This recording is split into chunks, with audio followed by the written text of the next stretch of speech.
Supreme court ने हल्का बंदियों से मुतल्लिक मामला वापस इलेक्शन कमीशन को भिजवा दिया। चीफ जस्टिस उमर अता मंडियाल की सरबराही में 2 रुकनी बेंच की सूबाई हल्का बंदियों के खिलाफ दरखास्तों पर समाअत। इलेक्शन कमीशन को हल्का बंदियां शफाफ तरीक़ेकार से करने की हिदायत। सिंध में हल्का बंदियों पर हसासियत ज्यादा है।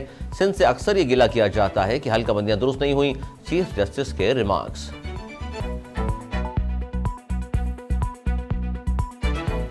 चौधरी परवेज इलाही का 21 अगस्त तक जिस्मानी रिमांड मंजूर। लाहौर की एहतसाब अदालत ने साबिक वज़ीर आला पंजाब को नैब की तहवील में दे दिया।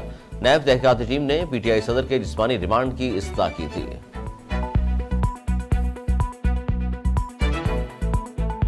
चेयरमैन पीटीआई के खिलाफ दहशतगर्दी के दफात के तहत दर्ज 3 मुकदमात में जमानत खारिज। इंसदाद दहशतगर्दी अदालत के जज अबू हसनातुल ज़ुल्करनैन ने महफूज फैसला सुना दिया।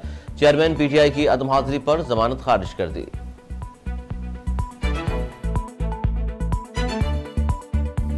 जस्टिस रिटायर्ड मकबूल बाकर निगरान वज़ीर आला सिंध नामजद। गवर्नर सिंध कामरान टैसूरी ने मंजूरी दे दी। नोटिफिकेशन भी जारी कर दिया गया। वज़ीर आला सिंध मुराद अली शाह और अपोजिशन लीडर राना अंसार ने जस्टिस रिटायर्ड मकबूल बाकर का नाम गवर्नर सिंध को भेजा था। निगरान वज़ीर आला सिंध की हल्फ बर्दारी की तकरीब 16 अगस्त को होगी।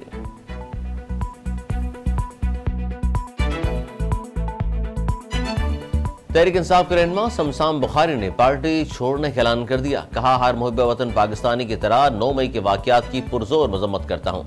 ना कभी तशद्दुद की सियासत पर यकीन रखा, न रखूंगा, ना ही ये कोई तरीका है। ये मुल्क हमारा है और इदारे हमारे हैं। हमें मिलकर मुल्क के लिए काम करना है।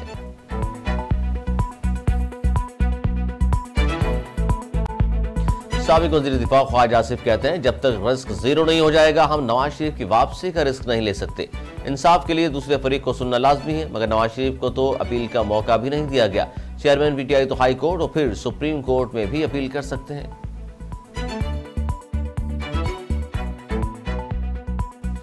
निगरान वज़ीर आज़म अनवारुल हक पीपल्स पार्टी और नून लीग की चॉइस नहीं। पीपल्स पार्टी और नून लीग ने तो डॉक्टर मालिक पर इत्तफाक किया था। शाह महमूद कुरैशी का दावा, कहते हैं हमें उम्मीद है इलेक्शन फ्री और फेयर होंगे। निगरान वज़ीर आज़म पर मुनस्सिर है वो किस तरह इंसाफ करेंगे।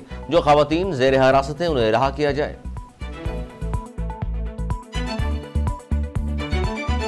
अवामी मुस्लिम लीग के सरबराह शेख रशीद अहमद कहते हैं, निगरान वज़ीर आज़म के तकर्रुरी पर पीडीएम के दिल के अरमान आंसुओं में बह गए। 13 पार्टियां शर्माई एक दूसरे की तरफ देख रही हैं।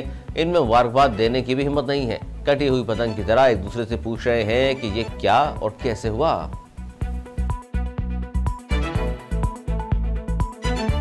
फवाद चौधरी ने तौहीन इलेक्शन कमीशन केस में गैर मशरूत मुआफी मांग ली। मौक़िफ़ इख्तियार किया, अपनी लैंग्वेज दुरुस्त करके मुआफीनामा दोबारा जमा करा रहा हूं। चीफ इलेक्शन कमिश्नर ने समाअत 24 अगस्त तक मुलतवी करते हुए कहा, अगली समाअत पर ऑर्डर करते हैं। तर्जुमान सिंध हुकूमत मुर्तज़ा वहाब का कहना है, अपोजिशन और हुकूमत ने आईनी अंदाज से निगरान वज़ीर आला का फैसला किया।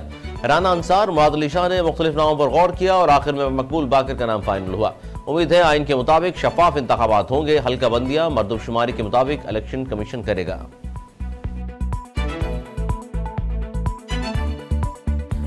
खैबर पख्तूनख्वा के नसरुल्लाह की मोहब्बत में गिरफ्तार होकर पाकिस्तान आने वाली भारतीय लड़की फातिमा का कहना है, अपने मुल्क से कोई गद्दारी नहीं। भारतीय मीडिया मेरी किरदार कुशी कर रहा है। मैं भी इंसान हूँ, किसी की दुश्मन नहीं हूँ।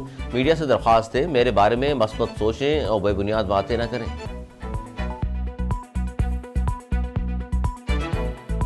साबिक अमरीकी सदर डोनाल्ड ट्रंप पर फर्द जुर्म आयद सदारती इलेक्शन में मुदाखलत से मुतल्लिक मुकदमे पर ग्रैंड ज्यूरी ने फैसला सुना दिया। इस्तगासा ने जॉर्जिया में 2020 के इंतखाबात पलटने के लिए ट्रंप की कोशिशों पर सबूत पेश किए।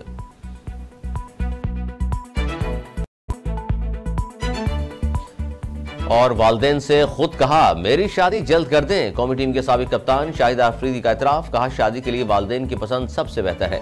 जिंदगी में आने वाली अच्छी तब्दीली हमेशा अच्छी रहती है। किसी भी इंसान की जिंदगी हमेशा एक जैसी नहीं रहती।